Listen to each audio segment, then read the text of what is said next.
Hello and welcome, Scorpio, to your September 2023 horoscope reading. I almost said tarot reading. Oh boy. Welcome to your horoscope for September, Scorpio. Welcome. My name is Jeff Smith. I'm your professional astrologer here at Raise Your Vibration TV, bringing you the cosmic weather forecast for the month. So, don't forget to watch your tarot reading also, because watching these two together is very good for getting some really good insight on how it's going to affect you. Not only that, but you hear it all the time. Make sure you watch your sun, moon, and rising sign. You can hone in a little bit more specifically with your rising and your moon sign. And these videos I'm only going to make like 10 minutes long because they don't need to be drawn out unless there's some good, major, juicy stuff going on. But I'm going to give you the general outlook for the month. I'm going to talk about new and full moons and what we can do at those times and with the energies available. We're going to talk about retrogrades, planets ingressing into signs and all of that stuff. And kind of my insight on how I look at your month for you, Scorpio. All right, so let's go ahead and take a look at the chart. Welcome, everybody. And you can see here, and I've been saying it in every video, there's these opposite halves. You know what I mean? We've got all these planets over here, most of them are retrograde, and then we got all of these over here, most of them are retrograde. However, there's going to be a little stage playing. Before I get into that, those little R's are retrograde. But the sun's path, I focus on for each horoscope. And right now, as the chart is for September 2nd, you can see the path is going to be all the way till about 7 degrees Libra at the end of the month. So we are going to move from a Virgo energy in your 11th solar house into your 12th house. So there's going to be a huge focus on relationships, how you give love, how you receive love. You could be meeting somebody at some kind of organization or something like that. The sun is opposite Saturn at that time, and it's retrograde in your 5th house. So, relationships can seem almost like a drag or non-existent, but I'm going to tell you something. You've got all this juicy energy. I think it's just you're holding back on how to communicate. Mercury is going to go direct, so later in the month, you'll be able to do that. You'll be able to communicate a little bit more smoothly. Venus is going direct in your 10th house. So this is when the raise gets through. This is when the new job opportunity comes through. This is when creativity is no longer blocked, although it is square Jupiter for a little bit. No worries. You could also meet somebody at work too. Or if you're already, like some of you Scorpios, if you're involved with somebody at work and you're on the outs, I got a feeling that that's going to take place, but it's all about other people this month for you. And then it's going to be more of a personal kind of month once it gets into your month, of course. So we got Jupiter going retrograde in your 7th house. So we've got some things opening up and some things closing off. And Jupiter retrograde is just kind of reassessing your relationships, being grounded in them, because we are in Earth energy. As you can see, the sun is in Virgo. Jupiter is going to be in Taurus for a while. So you want to take advantage of this retrograde and ask yourself, what is it that I'm actually looking for in a relationship? What's going wrong in my relationships, and how can I better them, especially at work and at home and basically all around, you know what I mean? So with that being said, let's go ahead and look at the calendar. Now, let's see. This is what I write out every month. This is what I write out every month to kind of give you an idea of what's going on. I like to put the moon in here because the moon moves swiftly through the zodiac every 2-3 days.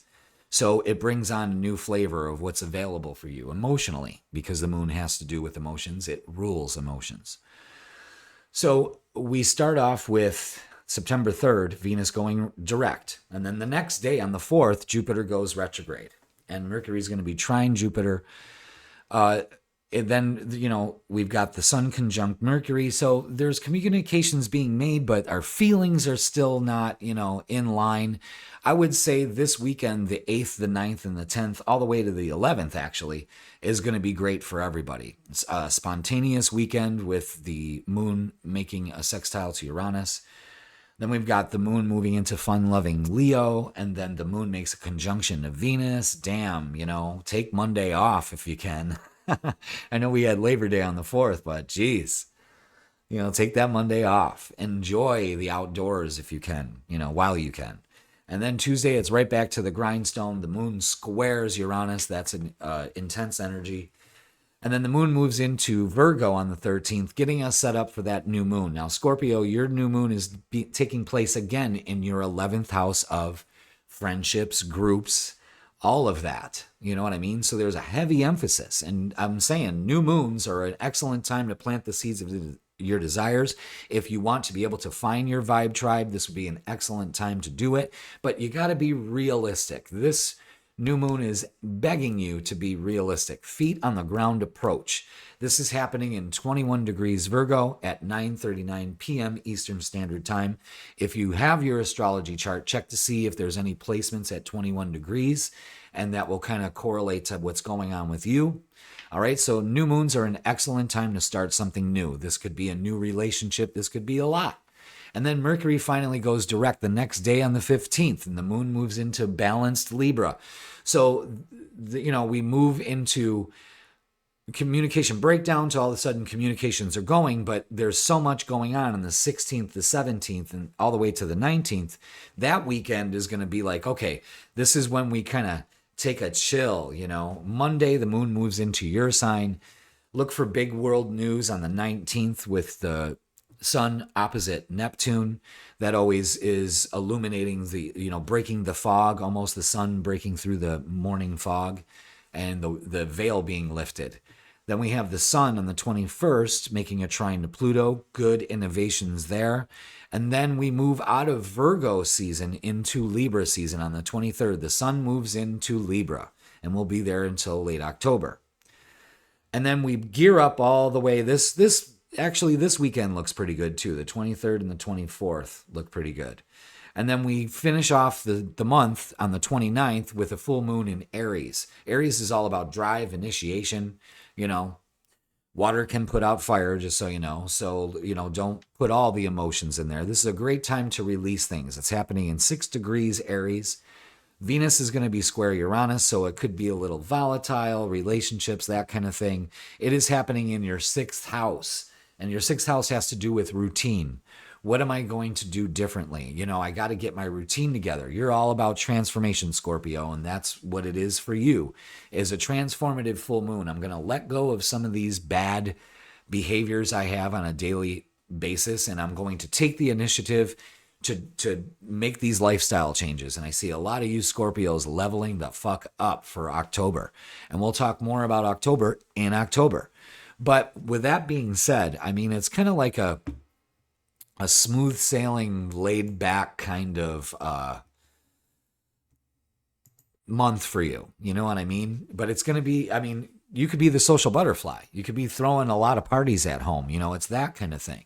And if you're alone, then get your ass out there, meet your vibe tribe, put it out to the universe, and Scorpio, you'll be able to accomplish a lot towards the end of the month. Just be careful with your communications. Again, it's all about being grounded. There's highlights at work, highlights with your groups, your family, that kind of thing. Romance, you can't leave that out because it looks like a great opportunity. It all depends on how you're feeling inside. And you're going to be going through a house cleaning in October. But we'll leave that for October. And with that being said, Scorpio, thank you so much. Don't forget to watch your tarot reading here on the channel. Also, please like, share, comment, and subscribe. Thank you, and I will see you in October. Thank you, Scorpio.